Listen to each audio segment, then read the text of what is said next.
बिस्मिल्लाहिर्रहमानिर्रहीम। अस्सलाम वालेकुम डियर स्टूडेंट्स। आज बॉटनी का चैप्टर दी फंजाई में से जो टॉपिक हम पढ़ने जा रहे हैं वो ऑलरेडी हमने स्टार्ट किया हुआ है, that is reproduction in Penicillium. आज इंशाल्लाह हम इस टॉपिक को फिनिश करेंगे। रिप्रोडक्शन इन पेनिसिलियम दो तरह से होती है, sexual and asexual. Asexual reproduction हमने डिस्कस कर ली हुई है। Now we are going to discuss about the sexual reproduction. So let's start. Sexual reproduction में सबसे पहला पॉइंट जो मैं आपको बताना चाहता हूँ वो है all species of penicillium are homothallic. इसमें तमाम स्पीशीज़ होमोथैलिक होती हैं, मतलब कि जो सेक्स ऑर्गन्स हैं, male and female sex organs, वो दोनों एक ही बॉडी ऑफ फंगस पे होते हैं। सो इसे हम कहते हैं होमोथैलिक। मेल सेक्स ऑर्गन को हम नाम देते हैं एंथ्रीडिया, फीमेल सेक्स ऑर्गन्स को हम नाम देते हैं एस्कोगोनिया। So what is escogonium या escogonia?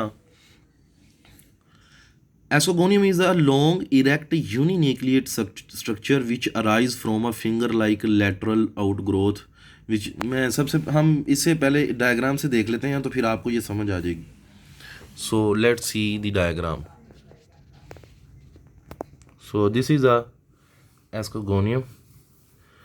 This is a body of fungus mycelium. Mycelium से एक ब्रांच निकलती है, वो जिसे हम हाइफे कहते हैं। वो यूनिन्यूक्लिएट है, सेप्टेट है।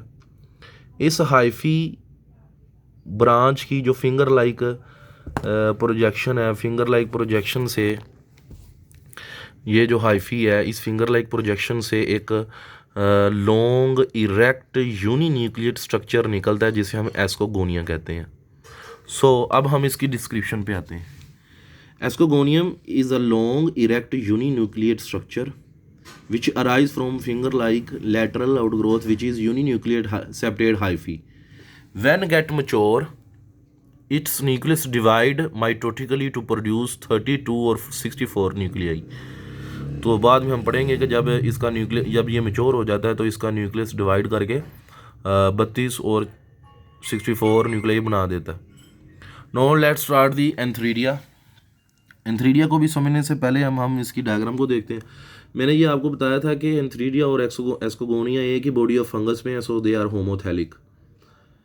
अगर आप गौर करें तो एंथ्रीडिया को सबसे पहले एंथ्रीडिया जो है ये ऊपर एंथ्रीडियम है, उसी तरह body of fungus mycelium, mycelium से एक ब्रांच निकलती है एंथ्रीडियल ब्रांच। इस एंथ्रीडियल ब्रांच के ऊपर एक सिलेंडर यानी पतला सा यूनिन्यूक्लिएट ब्रांच निकलती है जिसे हम कहते हैं एंथ्रीडियम।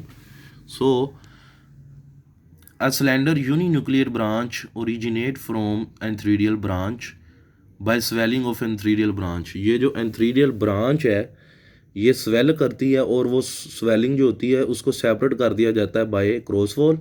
ये देखें जी, ये एंथ्रीडियल ब्रांच है, ये स्वेल करती है और ये इतना लार्ज पोर्शन बनाती है एंथ्रीडिया और उसे सेपरेट कर दिया जाता है क्रॉस वॉल से। तो ये एस्कोगोनियम और एंथ्रीडिया है।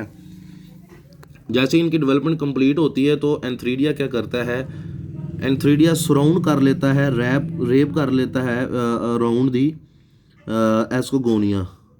जो एंथ्रीडिया है वो सराउंड कर लेता है इसे एस्कोगोनिया को। ये देखिए जी, फर्टिलाइजेशन इसे कहते हैं फर्टिलाइजेशन। इसमें एंथ्रीडिया ने क्या किया हुआ है, रैप किया हुआ है, सराउंड किया हुआ है एस्कोगोनिया को। अच्छा, अभी आप देख रहे हैं जब इसने सराउंड कर लिया है तो अब प्लाज्मोगैमी होने लगी है, यानी कि फ्यूजन ऑफ साइटोप्लाज्म। तो इसमें हुआ क्या है,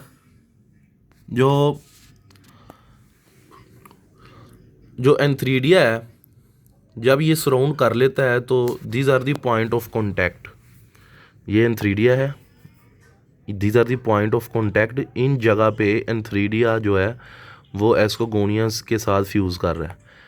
इन पॉइंट ऑफ कॉन्टैक्ट से जो एंथ्रीडिया है वो एस्कोगोनिया की वॉल को डिज़ोल्व करता है और साइटोप्लाज्म सारे का सारा अंदर चला जाता है और न्यूक्लियाई भी एस्कोगोनिया के अंदर चला जाता है। सो इस तरह का कोई सिनेरियो बन जाता है, इसे कहते हैं प्लाज्मोगैमी। अभी तक न्यूक्लियाई की फ्यूजन नहीं हुई तो साइटोप्लाज्म फ्यूज़ हो गया दोनों का और न्यूक्लियाई दोनों सेपरेट पड़े हुए हैं। इस स्टेज को कहते हैं dikaryon but no fusion, 2 nuclei पड़े हुए हैं। इससे आगे क्या होता है, इससे आगे होती है प्लाज्मोगैमी, कैरियोगैमी। सो बेटे इससे आगे होती है कैरियो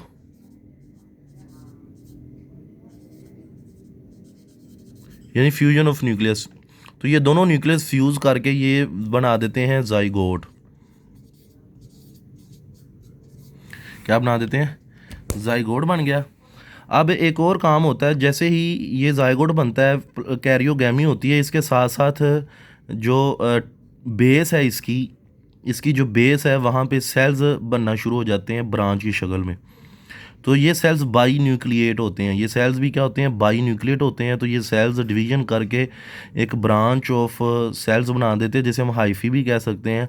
और ये पूरे एस्कोगोनियम को सराउंड कर लेते हैं और इनको हम कहते हैं क्लिस्टोथीसियम।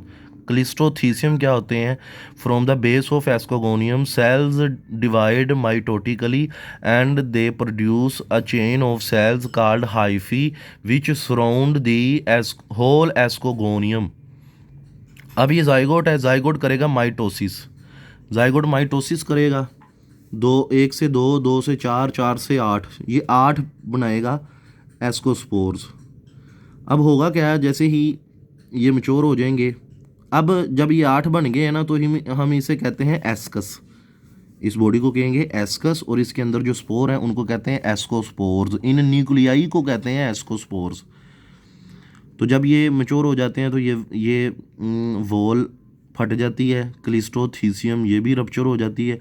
जब ये रप्चर होता है तो एस्कोस्पोर्स बाहर स्प्रेड हो जाते हैं और वो फेवरेबल कंडीशन में जाकर, मॉइस्चर पे जाकर वो न्यू माइसीलियम बना देते हैं। So that was the topic of the day, sexual reproduction in Penicillium. अल्लाह हाफिज़।